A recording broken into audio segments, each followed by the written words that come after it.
March 12, 1993, Friday morning. The sun rises over Florida to air that feels like summer arrived early. 78 degrees in Tampa, 82 in Fort Myers. Humidity thick enough to taste. People walk to work in short sleeves. Windows open in elementary schools across the Panhandle. Further north in the Blue Ridge Mountains, a different morning unfolds.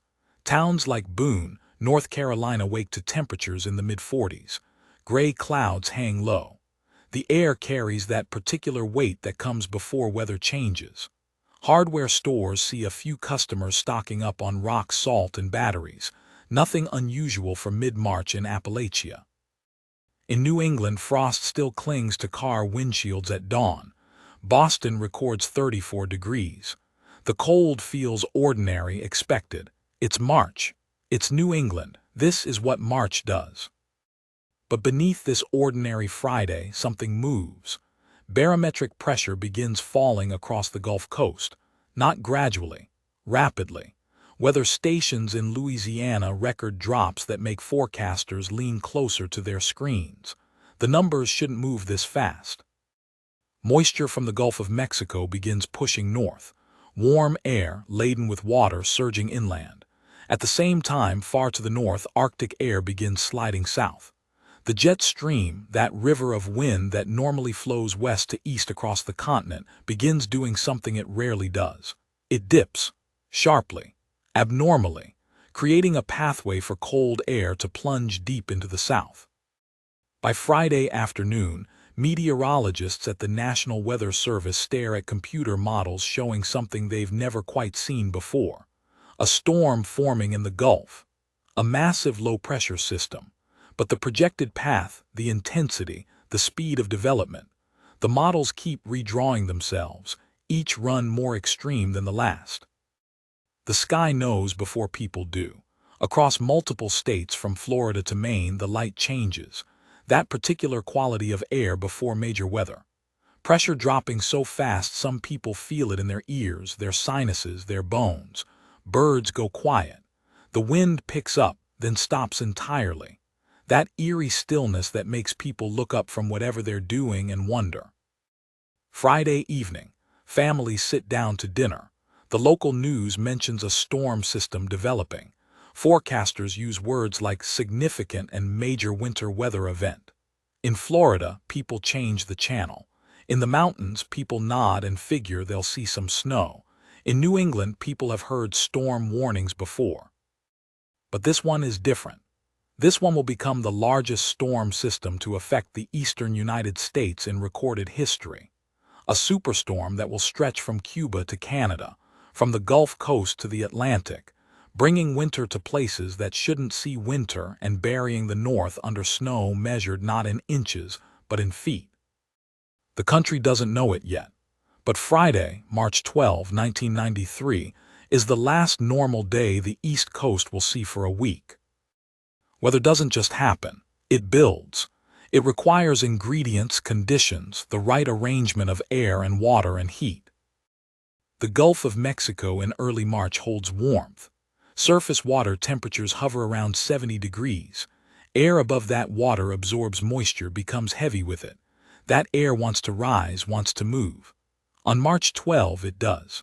A low-pressure system forms over the Gulf, spinning counterclockwise, pulling that warm, wet air upward and northward.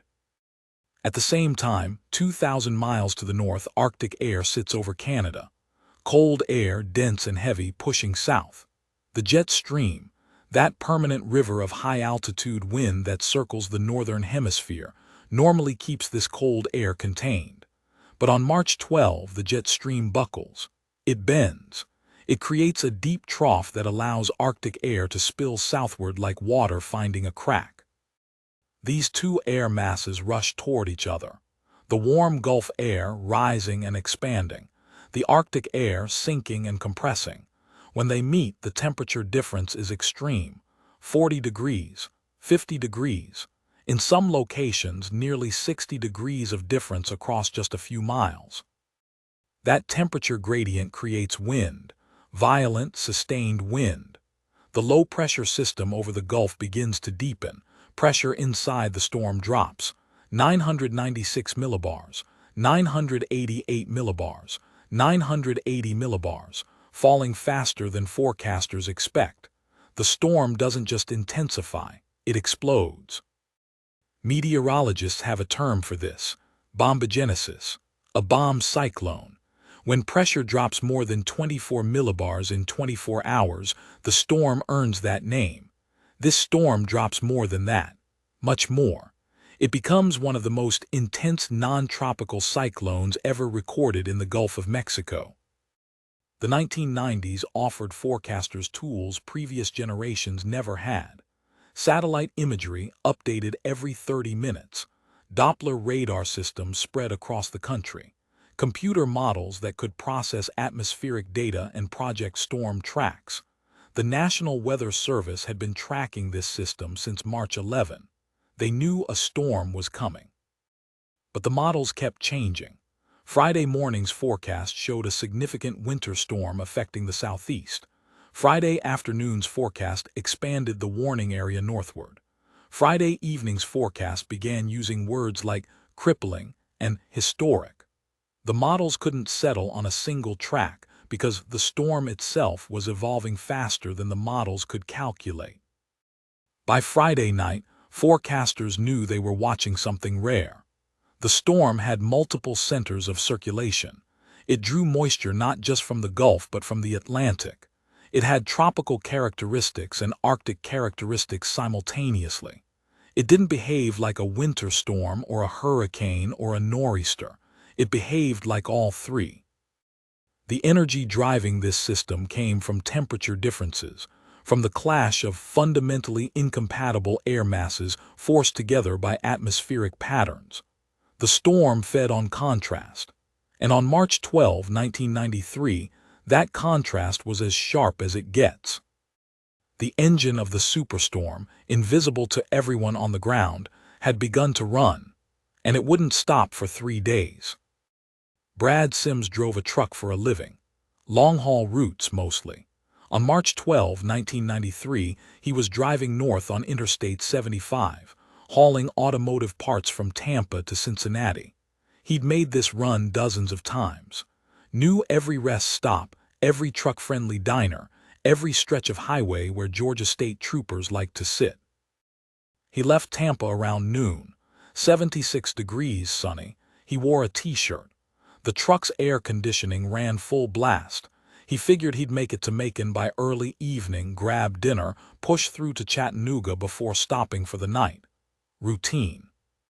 Somewhere around Valdosta, just past the Georgia line, he noticed the temperature gauge on his dashboard. 68 degrees. That was odd. It had been in the 70s all afternoon. He turned off the air conditioning, rolled down the window. The air felt different, cooler, damper. By the time he reached Tifton, the sky had changed completely. Dark clouds moving in from the west. Not rain clouds, something heavier. The wind picked up, buffeting the truck hard enough that he tightened his grip on the wheel. The temperature read 54 degrees. North of Cordell, the rain started. Heavy, cold rain that turned the highway into a mirror. Wipers on full speed barely kept up. He slowed to 50, then 45. Tail lights ahead of him glowed red through the sheets of water. Traffic bunched up, everyone driving cautious. Then the rain changed. It got heavier, but it didn't sound like rain anymore. It sounded like gravel hitting the windshield, sleet. He'd driven through sleet before up north, but this was Georgia. This was March. This shouldn't be happening here. South of Macon, the sleet became snow. Not flurries, not a dusting. Heavy, wet snow falling so thick he could barely see past the hood of his truck. The highway, which had been wet, started turning white, not gradually, in minutes. He watched it happen, watched the asphalt disappear under accumulating snow. He pulled off at the next exit, found a truck stop, parked, and went inside.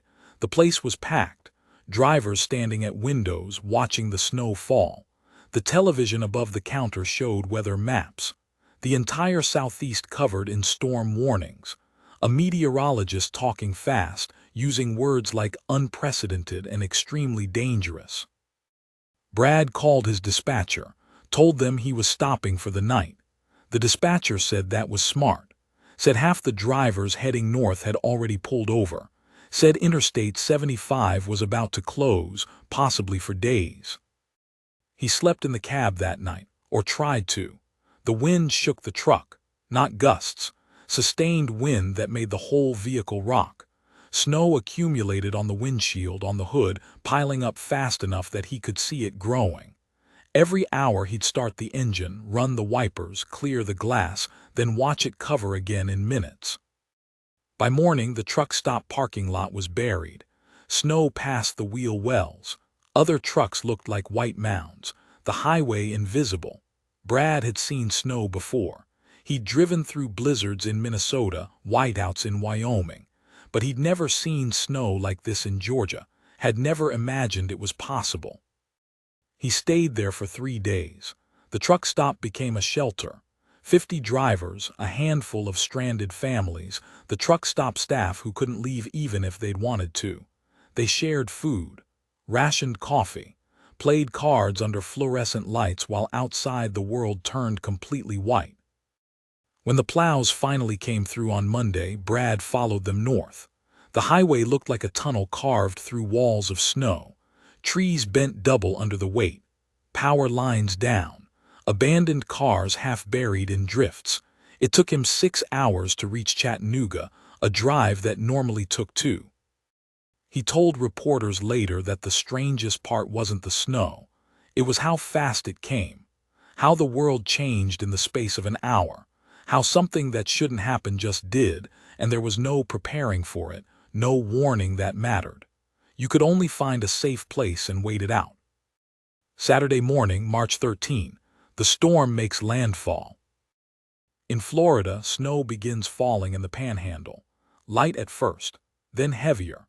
Accumulations reported in Tallahassee, Pensacola, Panama City, places that see snow perhaps once every 20 years if that.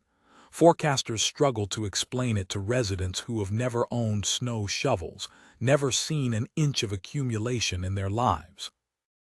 The storm moves northeast, rapidly. By Saturday afternoon, it covers Alabama, Georgia, South Carolina.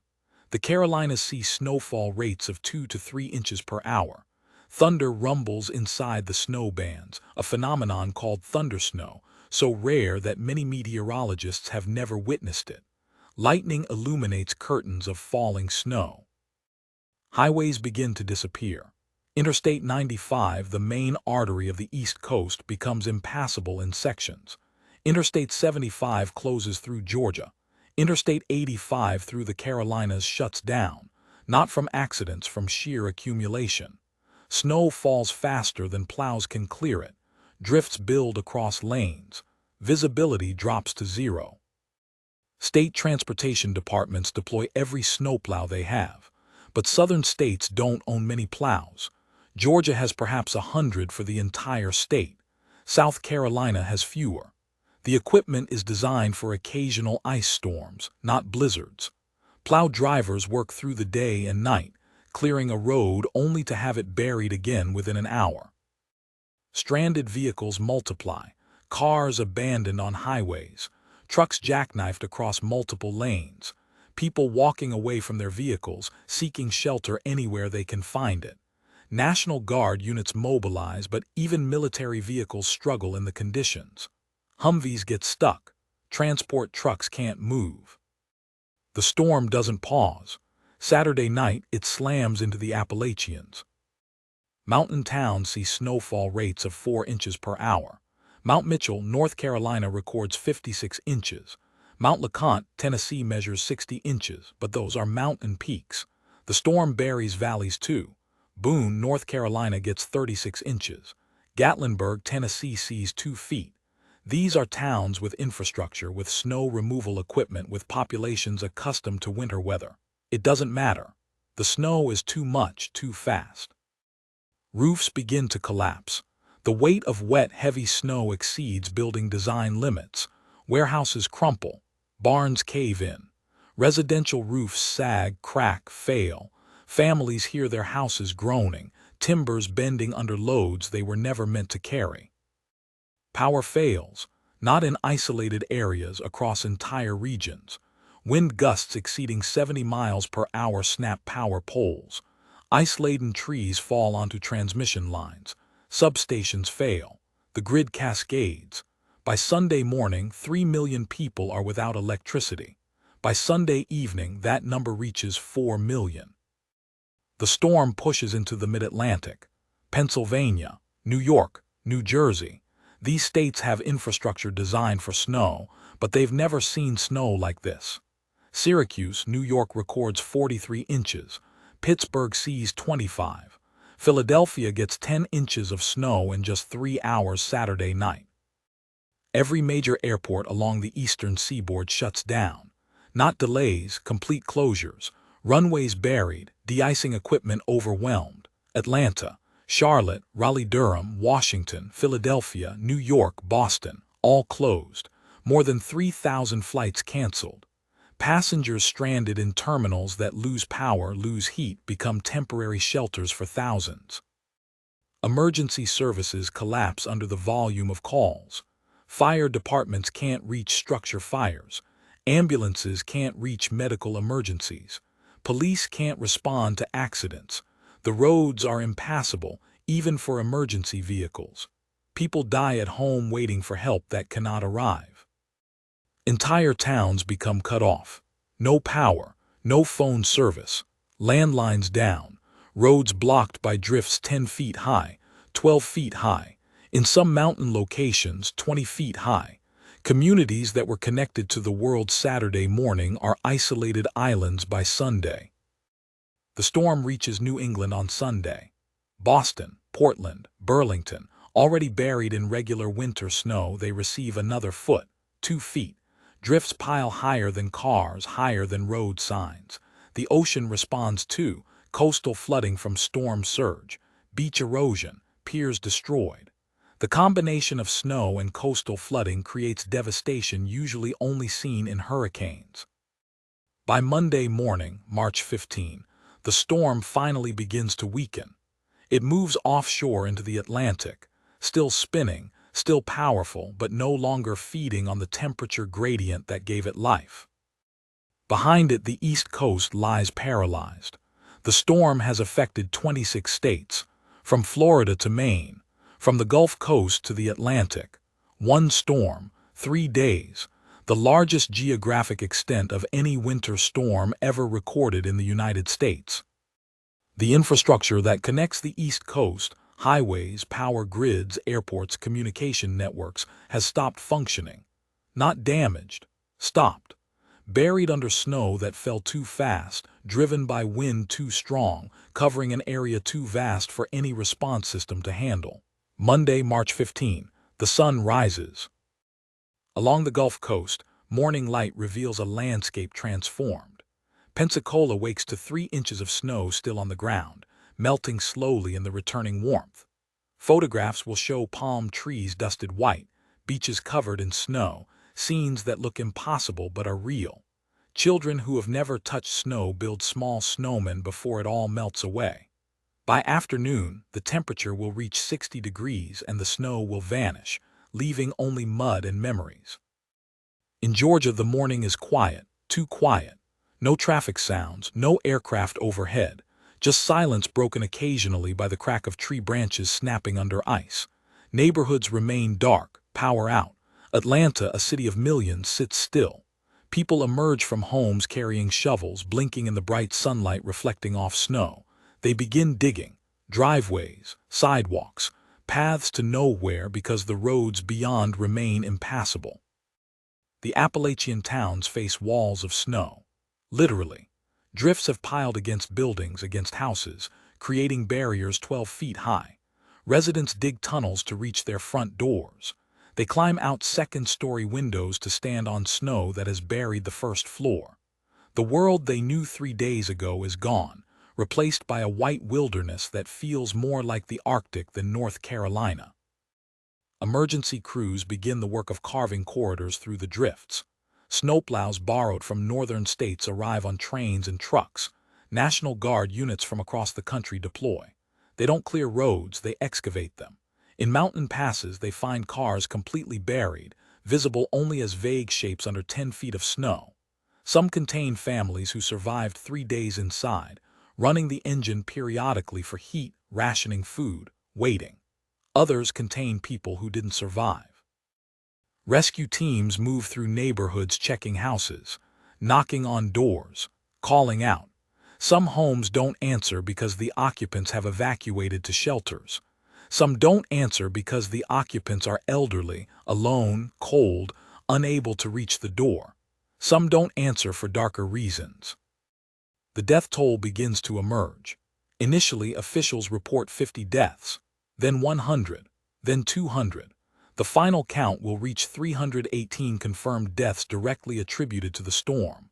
Storm-related deaths, carbon monoxide poisoning from improper generator use, heart attacks while shoveling, hypothermia, vehicle accidents, will push the total higher. It becomes the deadliest winter storm in modern American history. Infrastructure restoration begins, but the scale is overwhelming. 4 million people without power. Utility crews arrive from across the country, from Canada, from as far as California. They work around the clock, but the damage is extensive. Thousands of power poles down, transmission lines buried or snapped, substations damaged. Some areas won't see power restored for 10 days. Some remote mountain communities will wait 2 weeks. Highways slowly reopen. Interstate 95 first because it's the primary East Coast route, then other interstates, then state highways, then local roads. The process takes days. Some mountain roads won't be fully cleared until April. Some won't be passable until the snow melts on its own. Airports begin limited operations, 1 runway at a time. Priority flights, medical supplies, emergency personnel, mail. Commercial flights resume gradually. It will take a week before the national air system returns to normal operations. Thousands of passengers remain stranded far from home, sleeping in airport terminals, in hotel lobbies, in churches and schools opened as temporary shelters. The economic cost begins to tally. Initial estimates suggest $1 billion in damages, then $2 billion, then $3 billion. The final accounting will exceed $6 billion, equivalent to roughly $11 billion in 2024 dollars. Property damage, lost commerce, agricultural losses, infrastructure repair.